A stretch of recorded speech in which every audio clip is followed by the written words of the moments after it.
Thank you so much, Leanne. Well, OCD has become a term of the world, we say. Usually when you think someone's hands are too clean or they have an obsession around it, you say that they're OCD, or perhaps you have a colleague who likes their desks neat or likes to be clean all the time, and immediately you say they're OCD.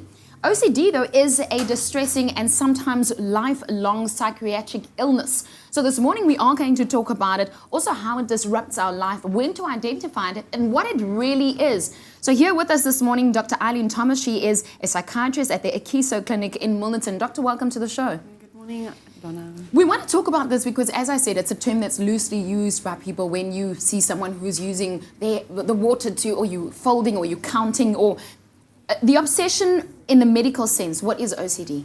Okay, so an obsession, we all on occasion encounter intrusive thoughts, sometimes random and even strange thoughts. But for most of us, these thoughts are fleeting and we're able to dismiss them from our consciousness.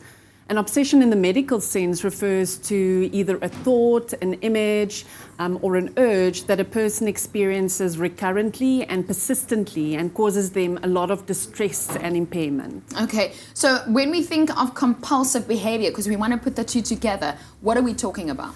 So a compulsion or a ritual, on the other hand, is a behavior that occurs repetitively, and it might be counting or washing one's hands repetitively, or even a mental act such as counting or praying silently. Okay, so now that we do have everyone's attention, we're going to need you to give us a call. You can address questions to Doctor. She's live on the show this morning, or perhaps you want to talk about it. 083 9133728. That's our number to call. We are live on the show. When does it become OCD? When do you identify, okay, this is what OCD is about? Because we want to know what it is exactly. Okay, great. So obsessions and compulsions can occur in a number of medical and psychiatric disorders. In order for somebody to be diagnosed with OCD, certain criteria or thresholds need to be met. So these include the obsessions need to be time-consuming, at least take up an hour of the person's day.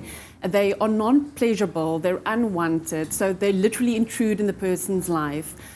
Where the compulsions then result because of the obsession. So to give you an example, somebody might have a pathological or excessive fears of dirt. So as a result of that, they then engage in repetitive behaviors such as washing their hands frequently, carrying a hand sanitizer with them the whole day.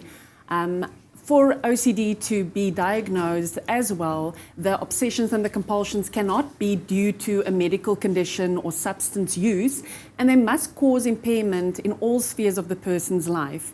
So, for example, it will lessen work productivity, it will make you be late for work, it will cause disruption in family relationships. Okay, well, now that we know what it is about, we're going to need you to give us a call. 083 9133728. Doctor is here. We want to talk about extreme examples. We also want to talk about how do you identify it within yourself. 083 9133728. You are not alone. You better give us a call. Well, there's loads more happening on the show. Guys, what you got?